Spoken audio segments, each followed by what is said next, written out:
Assalamualaikum warahmatullahi wabarakatuh. Bismillahirrahmanirrahim. Alhamdulillahi rabbil alamin. Wassalatu wassalamu ala ashrafil anbiya'i wal mursalin Sayyidina Muhammadin wa ala alihi wa sahbihi ajma'in. Amma ba'd. Sahabat sekalian yang berbahagia, ada puluhan ayat Al-Quran dan ratusan hadis Nabi Shallallahu Alaihi Wasallam yang memberikan petunjuk yang sangat jelas menyangkut persoalan dalam keluarga, mulai dari pembentukan keluarga, hak dan kewajiban masing-masing unsur dalam keluarga, hingga permasalahan waris dan perwalian. Dan Islam memang memberikan perhatian yang sangat besar pada penataan keluarga ini. Hal ini terbukti dari 1/4 bagian dari fikih atau hukum Islam yang dikenal dengan rubu'ul munakahah. 1/4 fikih nikah adalah berbicara tentang keluarga. Islam sangat menginginkan pasangan suami istri yang telah membina sebuah keluarga melalui akad nikah tersebut bersifat langgeng, di mana terjalin keharmonisan di antara suami istri yang saling mengasihi dan menyayangi, sehingga masing-masing pihak akan merasa damai dalam rumah tangganya. Rumah tangga seperti inilah termasuk ke dalam rumah tangga yang ideal dalam Islam, yakni rumah tangga yang sakinah, sebagaimana diisyaratkan Allah Subhanahu wa Ta'ala dalam surat Ar-Rum ayat 21. Sahabat sekalian yang berbahagia, ada 3 kata kunci yang disampaikan Allah dalam ayat tersebut jika dikaitkan dengan kehidupan rumah tangga yang ideal menurut Islam. Yang pertama yaitu sakinah, yang kedua mawaddah, dan yang ketiga rahmah. Ulama tafsir menyatakan bahwa sakinah adalah suasana damai yang melingkupi rumah tangga yang bersangkutan, di mana masing-masing pihak menjalankan perintah Allah Subhanahu wa Ta'ala dengan tekun, saling menghormati dan saling toleransi. Dari suasana sakinah tersebut akan muncul rasa saling mengasihi dan menyayangi atau mawaddah, sehingga rasa tanggung jawab kedua belah pihak akan semakin tinggi.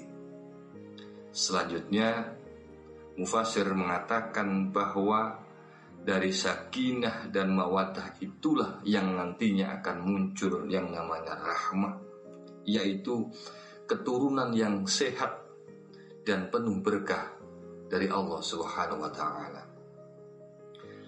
sekaligus sebagai pencurahan rasa cinta dan kasih suami, istri, dan anak-anaknya.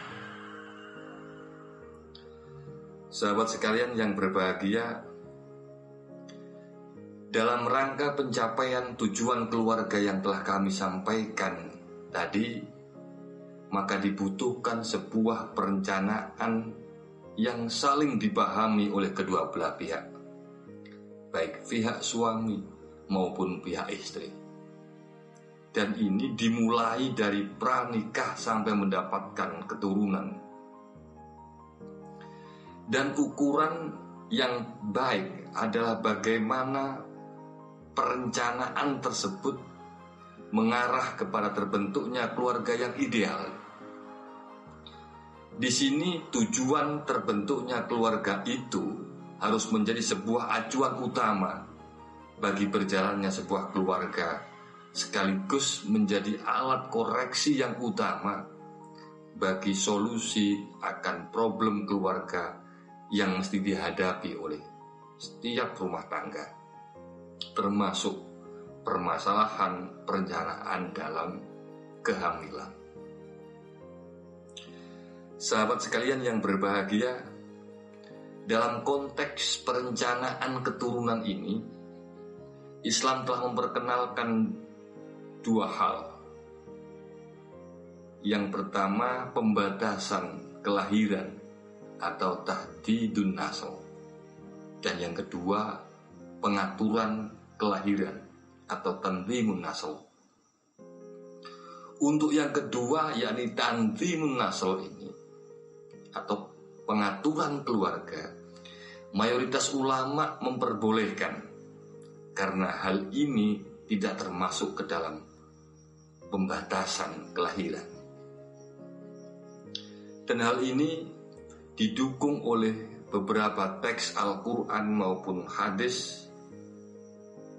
Misalkan dalam surat An-Nisa ayat 9, Allah menyatakan, dan hendaklah takut kepada orang-orang yang seandainya meninggalkan di belakang mereka anak-anak yang lemah, yang mereka khawatir terhadapnya. Peringatan ini ditujukan kepada sebuah keluarga, kepada pihak suami, kepada pihak istri, bukan salah satu pihak saja. Untuk itu, secara sadar dan bersama-sama, kedua belah pihak harusnya melakukan sebuah perencanaan dalam pengelolaan keturunan ini.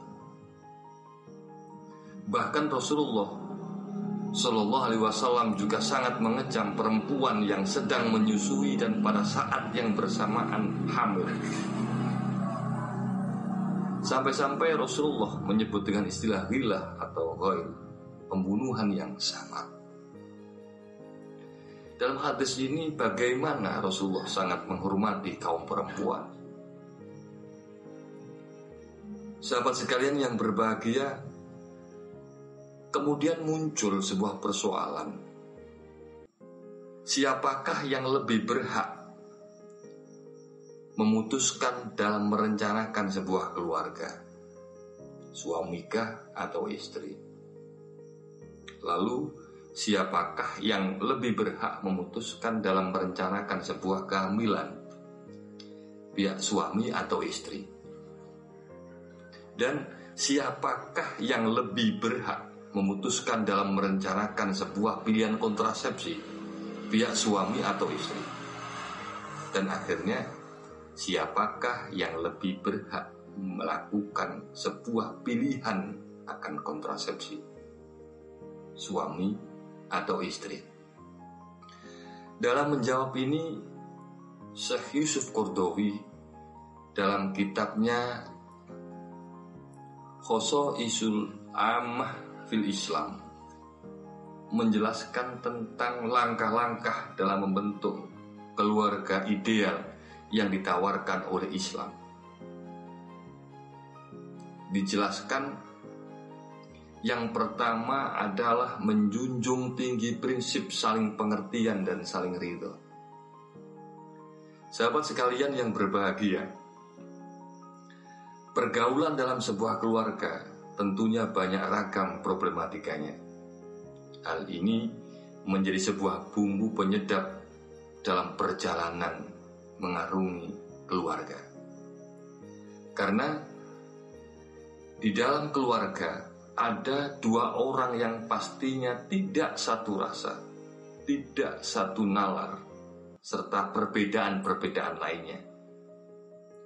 Akan tetapi, jika di dalamnya terdapat prinsip saling mengerti dan saling merelakan, tentunya perbedaan-perbedaan tersebut akan menjadi sebuah keindahan, bukan sebuah tekanan.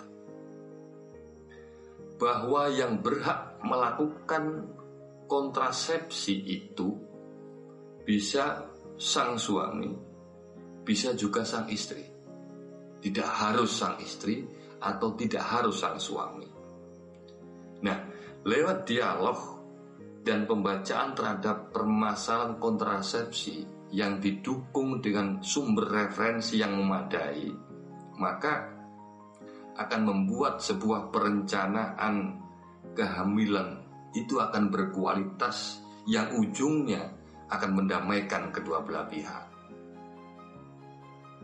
Sahabat sekalian yang berbahagia, langkah yang kedua menurut Yusuf Qaradawi adalah selalu menjaga interaksi yang baik, mu'asharah bil ma'ruf.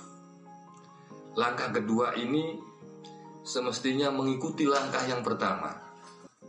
Suami akan lebih peka terhadap istri di saat mengalami kegelisahan.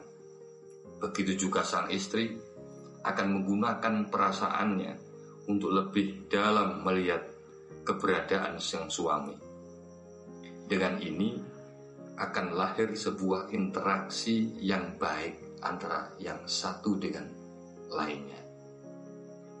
Dan ketiga, kata Yusuf Qaradawi, langkah-langkah membentuk keluarga yang ideal adalah menjaga hak dan kewajiban antar keduanya dengan baik.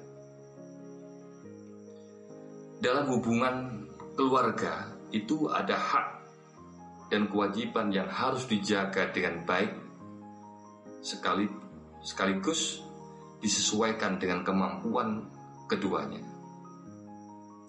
Hak bagi istri merupakan kewajiban bagi suami. Begitupun sebaliknya, hak bagi suami menjadi sesuatu yang diwajibkan bagi istri untuk selalu dijaga dengan baik. Sahabat sekalian yang berbahagia, dari keterangan singkat yang saya sampaikan ini, bisa kita tarik sebuah kesimpulan bahwa kontrasepsi tersebut merupakan bagian dari kesepakatan dalam perkawinan dan bukan pemaksaan yang dilakukan oleh salah satu pihak saja, pihak perempuan atau pihak laki-laki, pihak istri atau pihak suami. Di samping itu, dalam rangka pencapaian tujuan dalam Islam tentang rumah tangga, yaitu memberikan ketenangan dan ketentraman dalam kehidupan manusia. Allah Subhanahu wa taala berfirman, A'udzu billahi minasyaitonir rajim. Wa min ayatihi an khalaqalakum min anfusikum azwaja litaskunu ilaiha wa ja'ala bainakum mawaddatan wa rahmah. Dan di antara tanda-tanda kekuasaannya ialah Dia menciptakan untukmu istri-istri dari jenismu sendiri, supaya kamu cenderung dan merasa tentram kepadanya, dan dijadikannya di antaramu rasa kasih sayang. Semoga kita dihadirkan Allah Subhanahu wa taala dalam sebuah keluarga yang sakinah, yang mawaddah dan rahmah. Wal afu minkum wallahul muwaffiq ila aqwamit thoriq. Assalamualaikum warahmatullahi wabarakatuh.